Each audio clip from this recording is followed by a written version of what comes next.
I'm Antonio Sala, and in this video we are continuing with the discussion on how to solve the exam we had on December 2025 on PID control design. In the problem statement, we had the transfer functions of some electromechanical drive, let's say, and the closed loop for velocity control block diagram, and also another block diagram for position control in which we added an integrator. In a prior video, we discussed the two closed loop error transfer functions from setpoint to error plus the one from disturbance to error, and we computed those two closed loop transfer functions for a proportional controller and for a proportional integral controller, generic, just some undetermined constants, and we also computed the steady state value of the error that with a proportional controller was non-zero and with the proportional integral controller was zero, as intuitively expected because of the sheer meaning of the integral action. These were the generic manipulations to obtain the closed loop transfer functions and then replacing M and G by the provided process transfer functions in the problem statement and replacing the controller by a proportional or proportional integral we got for the proportional case. These closed loop transfer functions and replacing S by 0 in the transfer function, we got the steady state error values, which were non-zero for any finite Kp, and then in the proportional integral case, this was the controller, and we got the transfer functions without the pink zeros over there. And then when replacing the S variable by 0, we got 0 error. Okay, then let us now discuss the second half of this velocity control question, in which we were asked to design a PID controller with the simplest possible structure, so that if a proportional can do, then we keep proportional. If not, we will use a proportional integral control to meet these specifications. And remember that we will never use derivative action in a first order control loop. So only P or PI are the control structures to actually test. What I am asked? Well, static performance specifications tell me that the steady state error must be 0. So fortunately, we need to use the proportional integral version because the proportional one had non-zero error unless k was infinite, so that's not a viable option, of course. Then we immediately know that we need a proportional integral controller, and then, okay, we have some dynamic response so that we will have no oscillations, real poles, and settling time less than or equal to 25 cents per second. So let's delve into the details.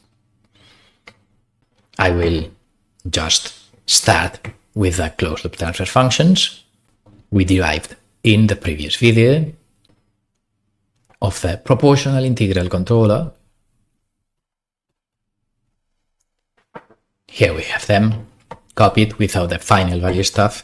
That was just the justification on why we have 0 error. So good. Then let us look at the dynamic performance specifications. So they ask me dynamics to closed loop reference changes only with this settling time 0.25 seconds and real poles, non-oscillatory. Good. So if I am asked about only setpoint changes, this means that I don't need looking at this part of the dynamics. Good, I mean, this may simplify things. Okay, Then, if we solve the problem by the methodology of pole assignment, dynamic specification must translate to a desired closed-loop polynomial, desired closed-loop characteristic equation, desired closed-loop denominator of the setpoint transfer function. So good. Then I am asked settling time less than 0.25, and we know that settling time with the 98% criterion is minus the natural logarithm of 0.02 divided by the real part of the poles, approximately, let's say, 4 divided by the absolute value of the real part of the poles, must be negative, but poles are in minus sigma. So from that, we get that 4 over sigma must be 0.25, then sigma must be larger than or equal to 16. So I need 2 real poles at minus 16, minus 17, minus 20, or something like that. Then my desired polynomial for the denominator of the transfer functions will be s plus 16 squared, let's say. So if we now manipulate the actual denominator here and we equate it to the desired polynomial, which again manipulating, I get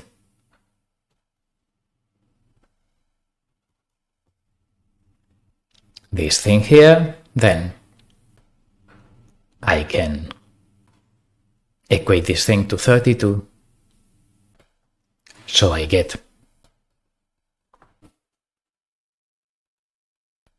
the value of the proportional gain, 0.44, and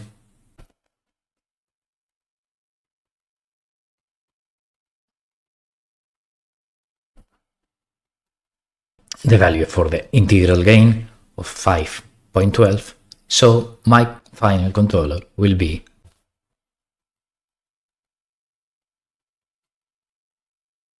this one. So my problem will be finished. But there is also a second way of solving this problem using the so-called cancellation trick. So let us solve it by this alternative approach. I mean, the problem, as stated, will be finished here, but we can solve it in another way, which will also be correct in this examination. So let's do the alternative way. Then the cancellation way is expressing the proportional integral controller in factorized form as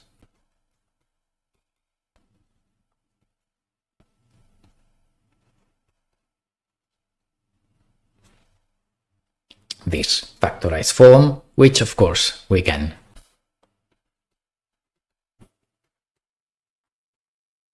express it like this. So if we replace in there,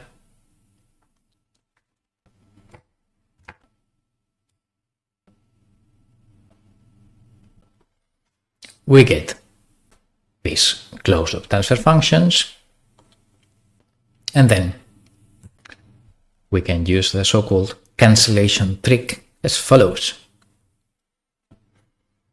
If we set alpha equal to 10, then we can cancel out this thing and of course this thing. So the closed loop error will have a simplified expression multiplying top and bottom times s.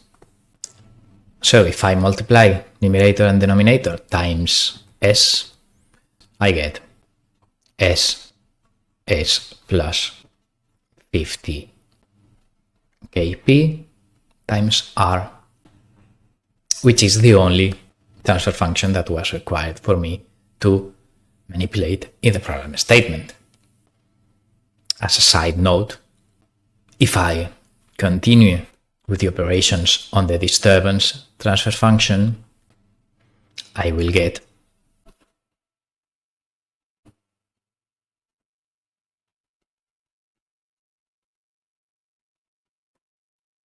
this thing, but this was not asked in the problem statement for simplicity, because when we use the cancellation trick, we have an apparent first order dynamics in setpoint, but we have a pinned pole in the disturbance transfer function that cannot be modified by changing the KP parameter. So, as my requirement was that the poles must be at -16, -17, or even more negative, then this pinned pole will not verify that pole region property in the disturbance transfer function. So in this particular problem statement, as I am asked only for reference changes, then cancellation will be okay.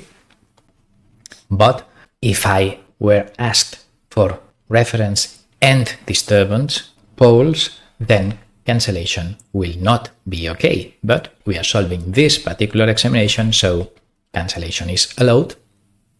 I am not required to think on what happens here. So if I equate the denominator to the desired denominator, then I get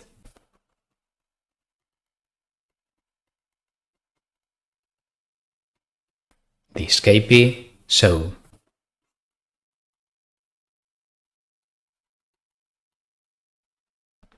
this will be another valid response as a solution for my problem.